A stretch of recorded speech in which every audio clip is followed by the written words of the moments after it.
Lebih dari itu, Anies Baswedan masih dipandang sebagai tokoh lokal. Yang saya mau katakan itu, ayo Bung Anies, Anda harus transparan. Dari mana fasilitas itu Anda dapatkan? Jelaskan ke publik saja. Jangan ketika kampanye berbusa-busa, saya menolak korupsi, melawan korupsi, tapi mana daftar penggunaan budget kampanyemu? Mereka tidak berani mengungkapkannya. Gitu. Tapi memang nggak bisa dipungkiri juga di mata masyarakat, khususnya pemilih Anies Baswedan itu, ya Anies Baswedan itu penting karena dia dianggap antitesa dari Pak Jokowi gitu.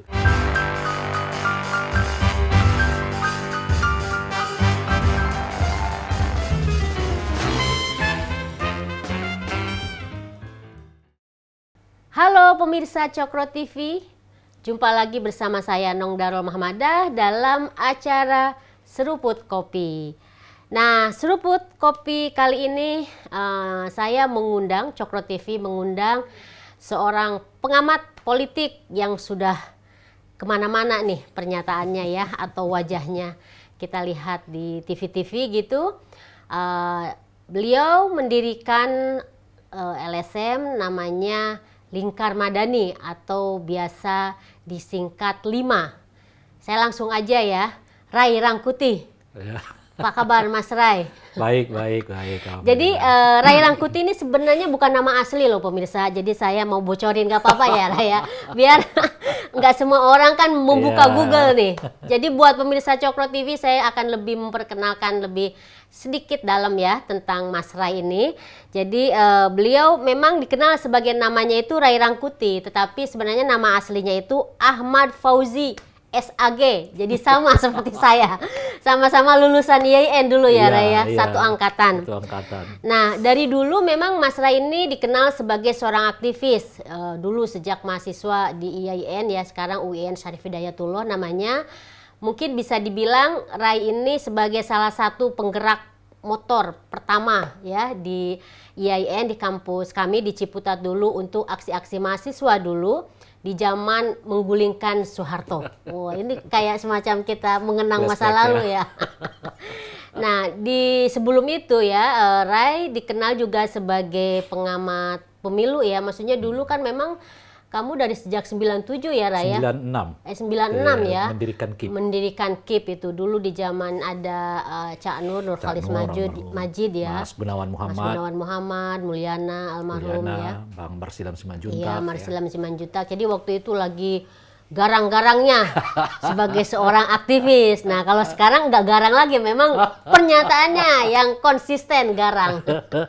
Jadi inilah Ray Rangkuti dan kita akan ngobrol-ngobrol nih Ray. Karena bagaimanapun juga kita tahu sebentar lagi tahun depan nih itu kan udah pemilu 2024 ya. Jadi tahun ini udah mulai panas nih, Mas Ray. Bahkan kalau misalnya kita lihat Nasdem sudah berani mencapreskan Anies Baswedan ya, meskipun sampai sekarang belum tahu koalisinya itu akhirnya dengan siapa. Ya. Nah, kemarin misalnya yang ditunggu-tunggu publik Indonesia, pidatonya Ibu Mega itu juga inginnya kan mencapreskan juga, tapi ternyata kan nggak ada. Kecelek ya. Banyak yang merasa kecelek gitu. Tapi justru itu kita ngelihat ini loh, Bung Ray, apa istilahnya, bagaimana sikap atau posisi Nasdem yang masih belum jelas koalisinya, tetapi sudah pede mencapreskan seseorang gitu, dalam hal ini Anies Baswedan. Sementara partai besar seperti PDIP yang jelas-jelas tiket sudah di tangan, tapi justru belum mengumumkan capres. Nah, gimana nih Bung Ray melihat apa ini, saya mungkin memberikan contoh aja dari beberapa partai ya, tapi tentu kan di sini juga ada KIB yang juga kita tunggu-tunggu sebenarnya akan mencalonkan siapa. Gimana Bung Ray? Pertama tentu setiap partai itu punya problem masing-masing ya, internal mereka gitu. Itu faktor yang tidak bisa diabaikan untuk mereka mencapreskan seseorang, dan setelah mereka mencapreskan mereka deklarasi. Itu dua hal kan banyak yang mencapreskan tapi nggak deklarasi kan. Misalnya Golkar udah jelas mencapreskan ketua umumnya gitu, tapi kan sampai sekarang belum deklarasi. Belum deklarasi. Gitu ya. Kemudian apalagi misalnya Gerindra menyatakan Prabowo sebagai calon presiden, tapi Belum belum juga deklarasi. deklarasi gitu. Jadi deklarasi itu dua hal yang berbeda. Deklarasi dan pencapresan itu dua hal yang berbeda. Nah itu faktor pertama adalah soal apa namanya internalnya seperti apa gitu ya. Nah yang kedua tentu bacaan mereka terhadap eksternal ya, situasi politiknya seperti apa gitu. Nah dua perpaduan inilah menurut saya yang mengakibatkan ada partai politik yang hanya sampai kepada penetapan calon presiden tapi belum deklarasi. Tapi ada sampai partai politik yang sudah sampai deklarasi seperti Nasdem. Tapi ada partai politik yang dua-duanya juga belum menetapkan capresnya, belum deklarasi apalagi kan kira-kira gitu. Itu PDIP ya. Misalnya PDI Perjuangan ya kan. Bahkan seperti P3 juga belum. Mereka juga masih dalam proses penyaringan kan. PAN juga dalam proses penyaringan kan, belum mereka menetapkan satu pun di antara sekian calon-calon yang sudah mereka umumkan kepada publik gitu. Nah, terkait dengan Nasdem misalnya kenapa sampai melonjak begitu, dua hal ini menurut saya adalah bacaannya. Mungkin secara internal sudah sedemikian kuat desakan agar partai Nasdem ini secepatnya deklarasi gitu ya. Desakan dari siapa? Di internal mereka tentu saja ya, karena itu satu. Dan saya kira salah satu desakan itu muncul karena dua bacaan. Bacaan pertama, karena mereka ingin betul ada asosiasi antara Anies dengan Nasdem. Sebab kalau mereka tidak cepat melakukan deklarasi, Anies ini punya potensi menjadi terkesan menjadi capres partai politik yang lain, padahal mereka juga dukung kan gitu. Jadi mungkin efek dari pencapresan Anies itu nggak akan banyak membantu mereka nanti kalau mereka justru terlambat dari partai lain untuk melakukan deklarasi terhadap Anies Baswedan. Sebut saja misalnya PKS kan, karena PKS dengan Anies itu sudah seperti satu asosiasi kan kira-kira itu ya, udah kuat sekali. Jadi bahkan ketika sampai sekarang misalnya Anies Baswedan belum dideklarasikan oleh PKS, dalam survei itu ya implikasi dari pencapresan Anies itu justru banyak ke PKS. Iya. Jadi ini mungkin salah satu bacaan ya. Dan dorongan ini besar dugaan saya muncul dari daerah-daerah di mana memang potensi Anies menang di situ gitu. Misalnya DKI Jakarta, Banten, Jawa Barat gitu ya, mungkin Sulawesi sebagian, Kalimantan Sumbar, gitu ya, gitu ya. Sumatera Barat dan Sumatera beberapa tempat gitu. Nah daerah kepengurusan daerah ini mungkin yang mendorong secepatnya dilakukan semacam deklarasi itu agar efek ya elektoralnya bisa mereka nikmati juga, khususnya nanti di pemilu legislatif gitu. Nah itu bacaan pertamanya ya. Alasan kedua, memang sudah agak tradisi di Nasdem itu melakukan deklarasi lebih cepat dibandingkan partai-partai yang lain. Sebut saja misalnya Pak Jokowi ya dulu ya kan di 2014 yang lalu gitu ya, atau Ahok di Pilkada DKI Jakarta ataupun Ridwan Kamil di Jawa Barat gitu kan, mereka selalu deklarasi lebih awal gitu. Dan memang mereka memiliki efek yang cukup positif dari deklarasi-deklarasi itu kan. Sehingga misalnya di Pilkada di pemilu 2014, 2019 ya, meskipun tidak terlalu banyak efek elektoralnya, tapi mereka bisa mendulang suara dari situ yang membuat partai ini lolos dari parliamentary threshold di DPR gitu. Nah, dengan dua pengalaman inilah menurut saya ya, ada desakan secara internal, ada tradisi yang mereka sudah bangun dari awal yang membuat. Dan yang ketiga menurut saya ya, faktor yang ketiga ini adalah memang ada tren di mana Anies kelihatan mulai lebih kuat. Dan saya kira ini dibarengi dengan bacaan mereka kemungkinan akan ada arus balik terhadap Pak Jokowi. Artinya ada arus yang mencari figur non-Jokowi, mengingat Pak Jokowi tingkat kepuasan paling tinggi sekarang 70% dan relatif punya kecenderungan kalau misalnya ya katakanlah ya pengalaman ekonomi macam-macam tidak terlalu kuat gitu ya. Nah dengan 4 bacaan inilah menurut saya ya Nasdem sampai kepada kesimpulan kita harus deklarasi gitu. Nah itu mereka deklarasi yang kemarin gitu ya. Nah tapi kalau Gerindra Golkar saya kira masih begitu-begitu aja langkahnya karena masih di dalam internal itu. Nah yang menarik ini adalah PD Perjuangan. Nong tadi udah mengatakan partai terbesar, potensial juga akan menang 2024 yang lalu gitu. Jangankan deklarasi dan mencapreskan gitu. Kita belum tahu nih siapa calon presidennya. Saya udah beberapa kali mengatakan ini juga nggak lepas dari gejolak di dalam internal Nong gitu. Jadi apa yang gejolak itu? Karena ada satu situasi di mana calon presidennya dianggap adalah Mbak Puan gitu ya. Tapi secara diam-diam mungkin, dan boleh jadi ini sebetulnya banyak ya pendukungnya yang tetap menginginkan yang lebih realistis lah gitu ya, yang lebih rasional gitu.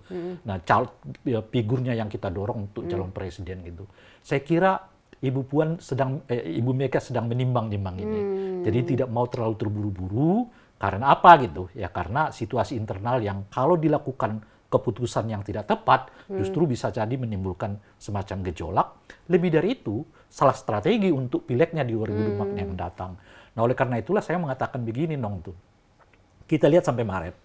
Kalau tidak ada deklarasi PDI Perjuangan sampai Maret, itu maksud saya begini. Kalau deklarasinya dilakukan sampai Maret ini, besar kemungkinan nama Puan yang akan disebutkan gitu. Gimana kalau Maret ini dideklarasi? Sampai Maret ya, ada deklarasi dari PDI Perjuangan, besar kemungkinan nama yang akan disebut itu adalah Puan gitu. Pertanyaannya, mengapa Puan? Pertama, karena Puan butuh waktu yang cukup panjang untuk sosialisasi dirinya, mengingat baik di level cawapres, apalagi di level capres, beliau belum cukup menjanjikan kan.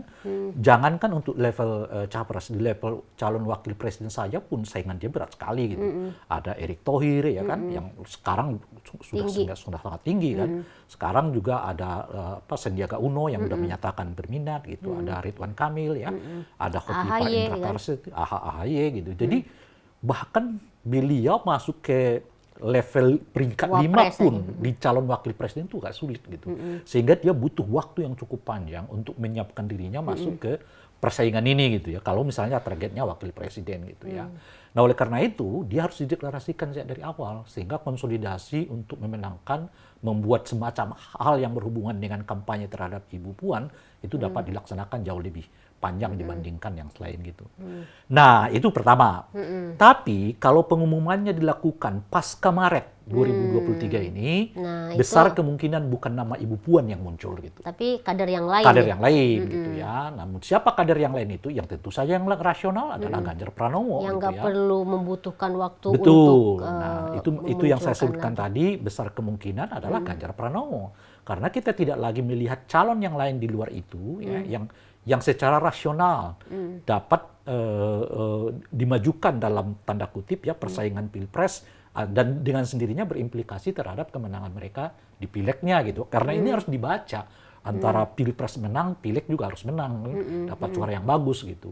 Nah, kalau artinya apa gitu? Kalau di atas Maret 2023 ini baru diumumkan dan dugaan saya itu punya potensi bukan nama Ibu Puan yang disebutkan, apalagi sehingga saya dalam 1 atau 2 hari ini saya baca pernyataan Ibu Puan mengatakan tidak harus saya lah jadi calon presiden gitu ya. Jadi di udah salah mulai satu tahu ya, lah di ya, salah satu posisi. TV nasional saya baca pernyataan itu gitu ya. Nah, kenapa diumumkan agak lama ya? Misalnya mungkin saya kira bukan April, bukan Mei atau Juni, mungkin bahkan boleh jadi Agustus September diumumkan. Karena alasan pertama, kalau figurnya benar-benar adalah Ganjar nggak membutuhkan lagi pernyataan formalitas sebetulnya, yang lebih cepat karena tanpa pernyataan formalitas atau apa namanya sekarang pun dia tetap di top ranking ya untuk elektabilitas dari setidaknya 3 calon presiden gitu. Nah, jadi kalaupun ia terlambat diumumkan nggak terlalu mengganggu secara umum. Tentu kalau diumumkan lebih cepat bisa jadi dia akan lebih tinggi gitu ya. Tetapi tidak diumumkan pun dia masih tetap nomor 1 gitu ya. Nah, yang kedua menurut saya sekaligus konsolidasi internal karena kan boleh jadi orang sudah gitu Ibu Puan gitu ya, tiba berubah bukan Ibu Puan gitu. Jadi ada semacam prakondisi lah sebelum masuk ke tahapan penyebutan nama yang lain ini gitu ya, ditenangkan dulu lah gitu ya. Nah, yang ketiga menurut saya sesuai dengan himbauan Pak Jokowi. Pak Jokowi kan mengatakan berulang-ulang ya jangan gerasa gerusu lah ya, macam-macam dan seterusnya itu. Jadi tiga faktor ini menurut saya yang pada pidato yang kemarin itu meskipun diisukan akan ada kejutan, saya tidak nunggunya gitu loh, karena saya yakin nggak akan ada kejutan gitu ya. Jadi kamu justru udah tahu duluan ya, nggak akan ada kejutan gitu ya. Saya nggak tunggu-tunggu gitu ya. Nah, tapi kita harus akui bahwa itu strategi komunikasi yang jitu dari PDI karena mereka buat dulu ya drama yang seolah-olah akan ada kejutan sehingga hampir semua perhatian orang menuju ke Harlah itu gitu. Padahal ya kejutannya adalah tidak ada kejutan itu. Iya. Jadi justru kejutannya itu tidak ada Tidak ada kejutan kejutan. itu ya. Jadi menarik itu. Nah, kalau dari paparan kamu itu Bung Ray, justru kan kalau kita ngelihat karena Nasdem ini duluan mencapreskan atau mengumumkan capresnya itu adalah Anies Baswedan, dan mungkin karena nggak ada regulasi yang jelas gitu ya terkait maksudnya ada, kalau istilah Fahri Hamzah tuh ada kekosongan regulasi untuk mengatur tiba-tiba ada partai yang sudah mencapreskan terus jalan kemana-mana, kampanye kemana-mana. Nah ini kan kemudian akibatnya kita harus akui, dan ini sudah terbukti misalnya di survei-survei, suara Anies kan naik terus, bahkan kan sekarang nomor 2 ya. Memang tadi dibilang Ganjar tetap nggak terkalahkan, tapi karena faktor itu sudah dideklarasikan dan kemudian membuat dia harus jalan kemana-mana, itu kan kemudian jadi naik. Nah apakah tidak ada kekhawatiran misalnya dari tadi kalau Ray bilang itu sebenarnya itu kan strategi yang bagus, tapi ada kekhawatiran misalnya dari para pendukung Ganjar itu justru kekhawatiran tersalip gitu loh. Gitu. Karena karena Ganjar kan memang nggak bisa bergerak gitu loh untuk kemana-mana. Saya nggak tahu kalau soal itu, tapi saya mau katakan begini, Nong. Ganjar itu kan gubernur yang justru sebetulnya mendapat simpati elektoral dari kerja-kerjanya sebagai gubernur gitu loh. Justru kalau misalnya tidak ada panggung gubernurnya belum tentu juga dia setinggi yang sekarang kan gitu. Nah, artinya kalaupun belum ada deklarasi yang dilakukan lebih cepat kepada Ganjar dengan kerja-kerjanya sebagai gubernur, dia justru sebetulnya punya potensi untuk melakukan kampanye gitu kira-kira ya. Apalagi saat yang bersamaan kan beliau jadi ketua alumni UGM gitu ya. Kemudian juga ketua masyarakat perkumpulan masyarakat Jawa atau saya nggak keluar persisnya itu. Jadi dia punya sebetulnya jadi banyak jaringan. Bisa memanfaatkan posisinya. Itu bedanya dengan Anies Baswedan. Karena Anies Baswedan sama sekali nggak punya apa-apa. Jadi kalau tidak dideklarasikan, nggak ada alasan untuk membawa dia kemana-mana ini gitu. Justru dia akan tenggelam ya? Akan tenggelam gitu. Makanya itu mungkin salah satu alasan mengapa Nasdem harus buru-buru supaya ibaratnya ada kendaraan nih untuk jalan ke sana kemari dan seterusnya. Lebih dari itu, Anies Baswedan masih dipandang sebagai tokoh lokal. Sebelum deklarasi itu kan, tokoh lokal itu apa ya? Tokoh Gubernur DKI Jakarta, agak beda dengan Ganjar, yang karena ketua organisasi alumni UGM, terus asosiasi masyarakat Jawa, saya agak lupa gitu, yang pasti itu, beliau udah kemana-mana melalui kendaraan ini gitu loh, Pak. Sehingga terbaca separuh dari dirinya sudah menjadi apa yang disebut dengan tokoh nasional itu gitu ya. Nah, Anies masih dipandang sebagai tokoh lokal, yaitu Gubernur DKI Jakarta gitu. Nah, oleh karena itu dia butuh jalan kemana-mana, menyapa banyak orang, dan tentu saja efeknya akan meningkatkan elektabilitasnya. Dan tapi sejauh yang kita lihat elektabilitas itu tidak datang dari pemilihnya Ganjar, datangnya adalah dari Prabowo Subianto atau pemilihnya Prabowo Subianto gitu ya. Nah itu alasan pertama menurut saya, artinya dia tidak butuh cepat lah ya, karena panggungnya dengan sendirinya Ganjar tidak butuh cepat ya. Iya, karena dia tersedia panggungnya sebagai gubernur, kemana-mana dia bisa melakukan akselerasi ya dengan jabatannya sebagai gubernur itu gitu. Nah itu yang pertama menurut saya mengapa Nah yang kedua, justru ini ujiannya bagi Ganjar. Kalau ia bisa bertahan dengan elektabilitas yang sekarang gitu ya, tidak tergoyahkan dari posisi nomor 1, itu artinya kalau dia deklarasi itu udah ada kepastian dia jadi, punya kepastian dia akan dicalonkan itu, ya mungkin pemilih yang masih ragu-ragu sudah langsung masuk ke dalam dukungan terhadap dirinya gitu ya.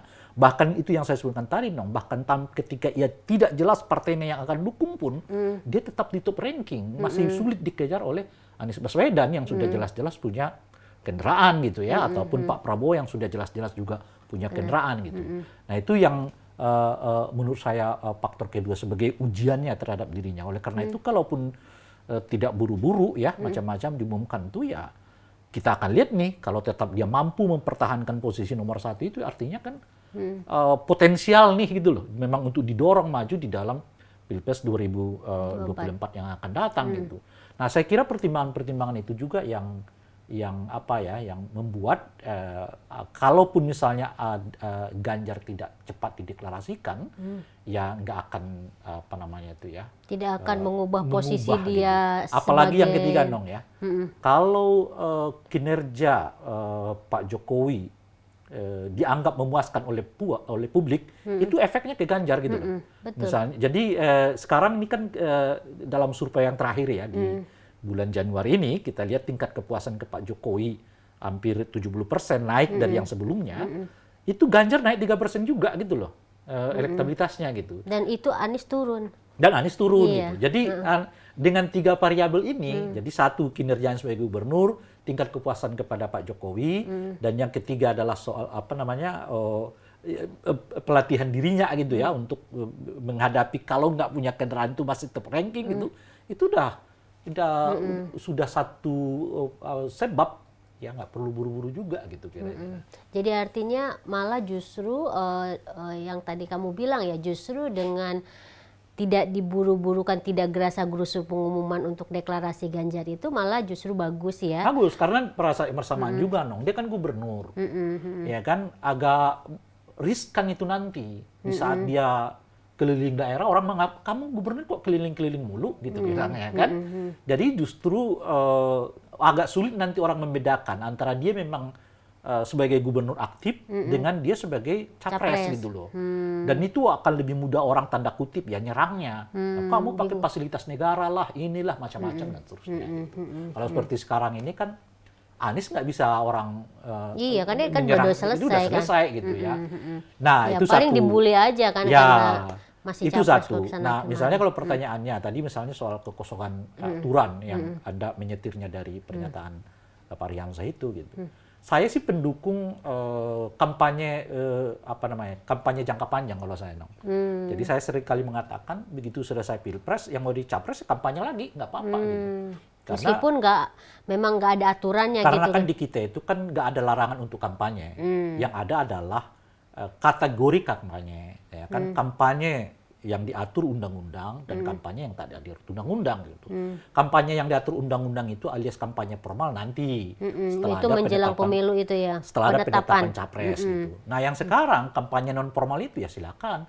Saya sih mendukung dua-duanya gitu. Yang non formal dilakukan. Nah, oleh karena itu kalau ada deklarasi terhadap Anies lebih dahulu, saya menyambutnya baik-baik. Nah cuman saat yang bersamaan saya mengingatkan, oleh karena mereka telah melakukan kampanye, meskipun kampanye itu dilakukan secara non formal karena belum masuk ke formal gitu, mestinya hukum kampanye juga berlaku. Apa hukum kampanye itu? Khususnya soal transparansi penggunaan dana. Boya kamu sebutkan dananya dari Jadi mana? akuntabilitas. Akuntabilitas ya. Betul. Misalnya kemarin kan ada kontroversi soal penggunaan Private jet ya. private jetnya yang dilakukan oleh Mas Wedan. Saya sih tidak apa namanya itu ya, tidak kok orang enggak. Yang saya mau katakan itu, ayo Bung Anies, Anda harus transparan dari mana fasilitas itu Anda dapatkan. Jelaskan ke publik saja, gitu kan, berapa biayanya, ya sekaligus dan seterusnya itu.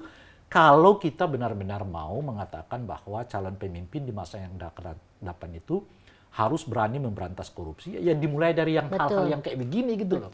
Iya. Nah, jadi jangan ketika kampanye berbusa-busa, saya menolak korupsi, melawan korupsi, tapi mana daftar penggunaan budget kampanyemu? Mereka tidak berani mengungkapkannya gitu. Semuanya di bawah meja semua Di bawah ya. meja gitu kan, apalagi sampai mengatakan kita anti apa namanya? Oligarki gitu. Tapi ya Anda nggak transparan dari mana duitnya. Gitu. Jadi menarik ya. Jadi memang dari sejak awal yang harus kita tuntut sebagai publik adalah soal akuntabilitas. Ya. Meskipun misalnya ya nggak ada aturan, tapi ini kan calon pemimpin yang nanti akan dipilih oleh kita ya. Jadi kita juga berhak dong tahu dong. Jadi apa namanya itu politisi yang bagus itu adalah dia maksud saya dia lebih dari sekedar aturan itu gitu loh dong. Kalau aturan mengatakan ada etika mungkin, etis. Mungkin itu. Jadi Iya. misalnya kalau aturan mengatakan kewajiban membuat laporan dana kampanye itu hanya pada masa kampanye, gitu ya, atau penggunaan uang selama masa kampanye formal, ya saya harus melampaui itu gitu loh. Bahkan ketika tidak masa kampanye formal pun, tapi saya sudah dinyatakan sebagai calon presiden oleh partai, kemana-mana saya harus laporkan. Nah, itu mestinya yang cara tidak berpikirnya iya, sekarang. Karena tapi- kita itu iya, selalu cara berpikirnya itu adalah nggak ada di undang-undang gitu loh. Itu yang saya sebut berulang kali itu, sebagai penganut paham demokrasi minimalis gitu loh. Nah, demokrasi minimalis itu artinya undang-undangnya bagaimana, aturannya bagaimana gitu. Jadi dia selalu di bawah aturan gitu loh. Betul, jadi selalu balik nanya. Iya. Jadi kalau kita kritik tuh emang aturannya apa? Mana? Ada nggak kayak gitu-gitu kan? Nah, itu yang saya sebut penganut paham.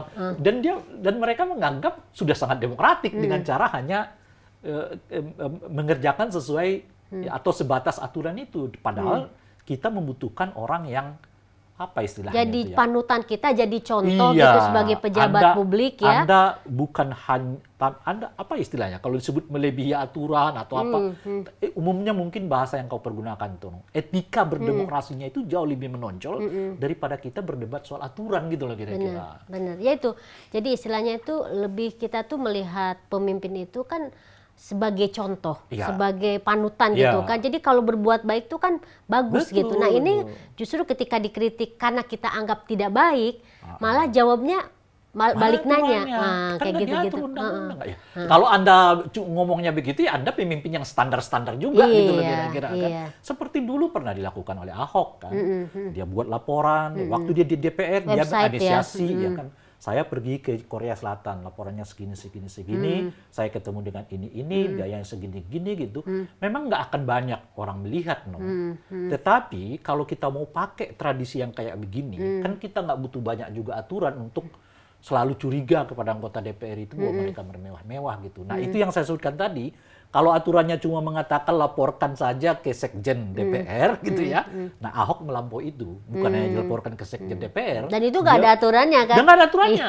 Dia laporkan kepada publik. Ini loh saya pakai sekian. Dia termasuk waktu gubernur kan juga begitu gitu. Nah itu yang saya maksudkan. Kalau Anda masih, nggak ada aturannya, nggak begini. Ya Anda sih standar aja sebenarnya gitu. Nggak istimewa Nggak sama sekali. istimewa amat Iya. meskipun ya kan ya Anda berpidato berbusa-busa kita iya. ke anti oligarki Perubahan, gitu lah. koalisi Iya. perubahan segala macam. Gitu. Ya menarik. Nah, masih terkait dengan itu nih, Bung Rai. Jadi yang baru-baru ini kan karena soal pencapresan Anies ini kan kemudian ada kekecewaan dari koalisinya Presiden Jokowi kan untuk mereshuffle menteri-menteri Ya, dari Nasdem ya. kan. Nah, ini info terbaru ini karena desakan seperti itu kan. Bahkan di awal tahun kemarin itu ada rencana katanya presiden mau reshuffle dan lain, meskipun sampai sekarang belum ada. Sampai kemudian mungkin karena terlalu banyak tekanan itu, Surya Paloh malah balik gitu loh. Akan balik ya kalau memang Pak Jokowi pengen Nasdem mencabut pencapresan itu ya cabut aja kayak gitu. Itu gimana itu? Aku bingung banget membaca itu ya. Ini gimana gitu logika pemimpin partai kita ini? Sudah lihat videonya? Aku lihat tapi selintas aja karena gitu keburu ini apa gitu loh. Nggak nyampe di otakku itu. Gimana itu kamu ngelihat Ya itu? itulah Bung Rai? dinamika politiknya ya dong ya. menurut Tapi saya. maksudku itu serius apa enggak sih? Apa itu cuma buat apa ya? Buat kayak nggak mungkin lah, mungkin Jokowi mereshuffle kami-kami ini. Enggak, kalau gitu. saya bulan November ya, dalam satu diskusi saya udah mengatakan ketika semua orang ragu apakah Nasdem ini enggak, saya bilang ini akan di-reshuffle.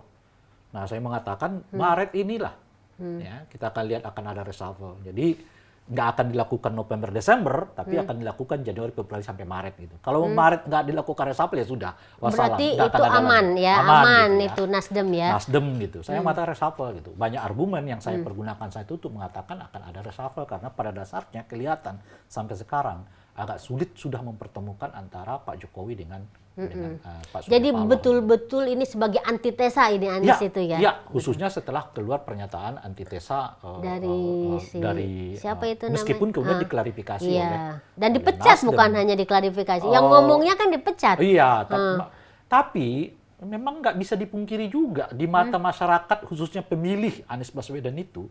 Ya Anies Baswedan itu penting karena dia dianggap antitesa dari Pak Jokowi gitu. Jadi kalau kalimat antitesa itu tidak dilekatkan kepada Anies, ya belum tentu juga dia melesat suaranya seperti yang sekarang gitu. Iya, betul. Jadi itu yang saya sebutkan. Anda nggak bisa, ya saya sebutkan juga kepada berkali-kali saya mengatakan kedua-duanya diuntungkan kalau ada reshuffle. Pak Jokowi diuntungkan karena dia merasa nggak ada lagi yang harus orang yang nggak bisa sejalan dengan saya masih ada di kabinet gitu. Tapi Nasdem juga diuntungkan karena mereka bisa fokus untuk mencitrakan Anies itu ya memang sebagai antitesanya Pak Jokowi, dan dengan cara begitu mereka mendulang suara dan menekan elektabilitas Anies. Kalau sekarang kan stagnan, jadi orang ragu-ragu. Anies ini benar nggak antitesanya dari Pak Jokowi kan, gitu ya? Benar nggak dia berbeda pandangan dengan Pak Jokowi gitu? Orang nggak tahu gitu. Jadi serba ragu-ragu gitu. Nah oleh karena itu saya mengatakan dua-duanya lebih baik memang pisah gitu. Sampai kemudian muncullah video itu, ya, kayaknya ada ini ya. Kalau sebelumnya arusnya saling menjauh. Nah sekarang kayaknya ada arus mendekat nih, gitu ya, khususnya yang dilakukan oleh Surya Paloh gitu, yang mengatakan ya kalau Pak Jokowi memerintahkan kita untuk mencabut ya kita cabut gitu. Tapi saya kira itu ada dua makna ya. Makna pertama adalah memang ada kemungkinan Nasdem mau mendekat kembali gitu. Tapi makna kedua karena Nasdem tahu Pak Jokowi nggak akan ngomong itu gitu. Jadi kan apa akibatnya? Akibatnya membuat Nasdem memang bukan orang yang mau berpisah dengan Pak Jokowi gitu loh. Ya itu citra itu yang dibangun. Tapi Pak Jokowinya yang memang mau menjauh dari mereka gitu. Jadi bukan keinginan dari pihak Nasdemnya, tapi justru memang. Jadi artinya maksudnya Nasdem itu pengen playing victim gitu. Ya mungkin di satu segi seperti itulah ya kan. Kan kalau saya kan penjelasan saya itu masih terlihat rasional lah ya, baik Nasdem maupun Pak Jokowi itu pisah aja karena secara personal dua tokoh ini udah gak sulit gitu ya. Nah tapi dengan pernyataan itu Nasdem mengatakan kata siapa? Kira-kira gitu. Saya kalau diperintahkan Pak Jokowi cabut, saya cabut kok gitu. Tapi pernyataan itu pada saat yang sama bisa dibaca, ditakar oleh setidaknya Pak Surya Paloh, karena kemungkinan Pak Jokowi tidak akan melakukan itu kan. Mana mungkin Pak Jokowi mengatakan colong cabut lagi dukungan terhadap Anies, pencapresan itu batalkan gitu kan, nggak mungkin ya kan. Urusannya apa juga kan dengan Jokowi, pasti efeknya negatif, negatif kepada Pak Jokowi gitu ya. Dan oleh karena itu udah keukur nih, nggak akan dilakukan oleh Pak Jokowi, tapi saat yang bersamaan Nasdem terlihat bukanlah orang yang mau memisahkan diri dengan Pak Jokowi, tapi Pak Jokowi lah yang memang mendesakkan mereka untuk keluar dari situasi itu gitu. Jadi negatif menuju positif nih kan, kira-kira gitu ya. Saya itu negatif menuju positif buat Nasdem kan? Buat Nasdem. Artinya ini juga artinya menurut Bung Rey justru mungkin Presiden Jokowi yang harus berhati-hati dalam memutuskan langkah apa yang harus dilakukan untuk menanggapi ini kan. Jadi ini menarik ini. Ini kan udah dilempar nih masalahnya ke Pak Jokowi. Sekarang orang bertanya-tanya kan, Pak Jokowi berani nggak? Gitu ya, berani minta supaya Nasdem cabut atau tidak kan? Sekarang bebannya justru di Pak Jokowi gitu. Jadi di satu segi dengan kesan mungkin memang Nasdem ingin merapat gitu ya, di satu segi gitu ya. Bukan ingin merapat, ingin tetap bertahan ya, gitu kan. Di dalam ya. Tapi saat yang bersamaan kalaupun yang skenario pertama tidak masuk, ya setidaknya mereka bisa mempercayakan pada publik bukanlah mereka yang menjauh dari Pak Jokowi, tapi Pak Jokowi yang memang menendang mereka keluar kan, kira-kira gitulah ya. Nah, pertanyaannya kenapa Nasdem ingin merapat kembali kan, kira-kira gitu ya. Saya kira ada 2 atau 3 faktor lah. Faktor pertama, kenyataannya elektabilitas mereka nggak naik, sebagai partai ya. Artinya secara elektoral Anies itu nggak punya pengaruh banyak. Jadi lebih banyak diambil oleh PKS kan. Kalau betul nanti AHY yang jadi calon wakil presidennya Anies nanti ke Demokrat, akan ke Demokrat lagi. Dan bukan ke Nasdem. Ketika Demokrat belum berpasangan dengan Anies, Demokrat tetap naik gitu. Jadi nggak ada efek elektoral ke mereka dengan pencalonan Anies ini gitu ya. Nah yang kedua, sejauh ini beban biaya ditanggungkan kemana mereka nih. Kan kira-kira gitu ya, kemana-mana Anies saya kira biayanya semua ditanggungkan kepada Nasdem. Pertanyaannya seberapa besar dana Nasdem untuk membawa Anies kemana-mana ini gitu ya. Nah sehingga dengan begitu ya berat juga kira gitu ya. Dan yang ketiga, kalau betul-betul di reshuffle, ya mereka nggak punya kekuasaan. Hilang ininya, Hilang. resource-nya ya, Iya, sumber jadi dayanya ya. pertanyaannya mereka jadi partai apa kalau dalam setahun ini mereka nggak di kabinet gitu. Kan nggak ada bedanya dengan partai-partai yang lain gitu. Ya, nah jadi 3 pertimbangan ini menurut saya mungkin membuat Pak SP untuk kembali, ya sudahlah kalau memang harus merapat kita merapat gitu. Kalau itu asumsi yang pertama ya. Jadi kalau misalnya kenapa pernyataan itu, ya asumsinya mungkin Pak Surya Paloh ingin merapat lagi karena 3 asumsi itu. Ya. Pertama, elektoral nggak naik. Yang kedua adalah soal biaya yang nggak bisa ditanggung oleh mereka sendiri, ya kan gitu. Yang ketiga adalah soal kalau mereka nggak berkuasa loh setahun ini gitu ya. Ya habis sumber Nah, habis dayanya gitu. itu ya. Tapi kalau yang kedua yang jadi tujuannya gitu, itu artinya mau melemparkan masalahnya ke Pak Jokowi gitu. Pak Jokowi ya. Jadi ini sebenarnya sampai bulan Maret ini menarik kita ngelihat ininya ya. Dan bagaimana nanti akan disikapi oleh Presiden Jokowi Ya. nih. Apakah tegas? Jadi artinya kalau misalnya Presiden Jokowi tegas mereshuffle menteri-menteri Nasdem, maka dengan sendirinya udah putuskan Surya Paloh. Dan figur simbol sebagai antitesa Jokowi itu semakin kuat. Ya, dan itu mungkin. Tapi seperti yang kamu tadi bilang, apakah dengan posisi seperti itu, dengan keputusan seperti itu, Bung Ray, itu akan berdampak elektoral ke Nasdem apa enggak?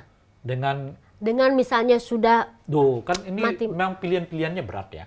Kalau terus mereka dengan Anies, nggak ada efek elektoralnya juga kok gitu loh ke mereka gitu ya. Nah, sementara biayanya begitu tinggi ya, dan bukan hanya biaya begitu itu, bahkan potensial kehilangan kekuasaan gitu loh. Ya kan? Jadi berat juga gitu ya. Apalagi kalau nanti katakanlah seperti yang saya bilang tadi ya, Anies dipasangkan dengan AHY. Makin terkumpul elektoral ini kepada 2 partai itu gitu loh. Nah, jadi artinya ini kita kembali ke ini. Berarti Surya Paloh tidak berhasil seperti pada tahun 2014 atau Pilkada DKI kayak gitu-gitu, karena sebagai kingmaker dia bisa kalah semuanya kan, seperti yang tadi kamu bilang 3 asumsi kan, ini masih asumsi kan. Iya, makanya ini belum final. Sebetulnya pertanyaannya bagi saya itu kedua-dua tokoh ini.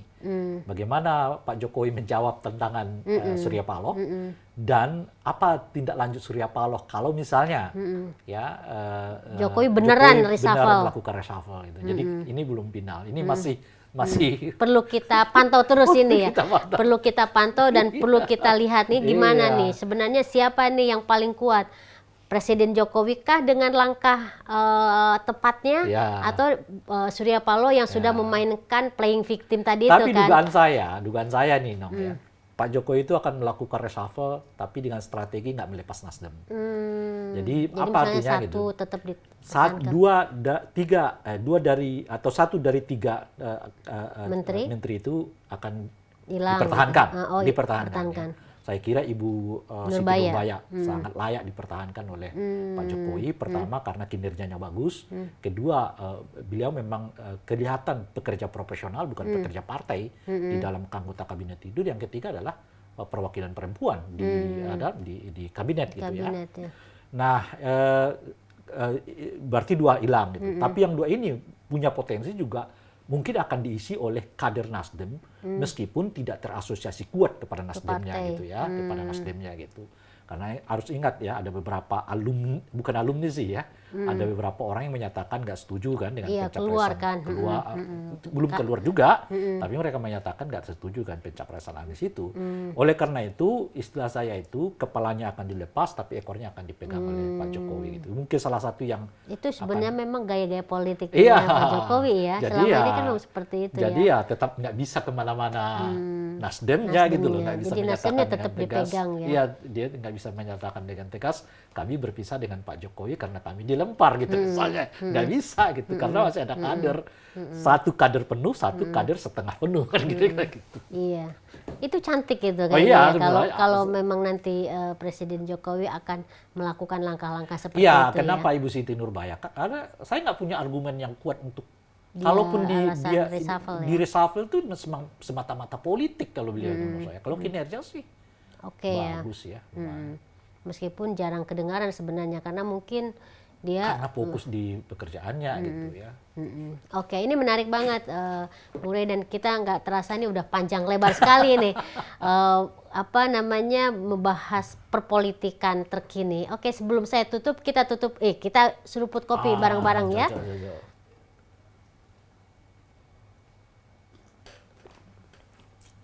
Baik, pemirsa Cokro TV, ini seru banget ya. Jadi kalau misalnya nggak saya hentikan, ini akan bisa berjam-jam ya. Bisa ngopinya juga akan terus-terusan mungkin nambah. Terima kasih Siap. Bung Ray untuk waktunya di Cokro TV dan pemirsa Sama-sama. Cokro TV. Kita akan kembali lagi dalam seruput kopi berikutnya. Salam.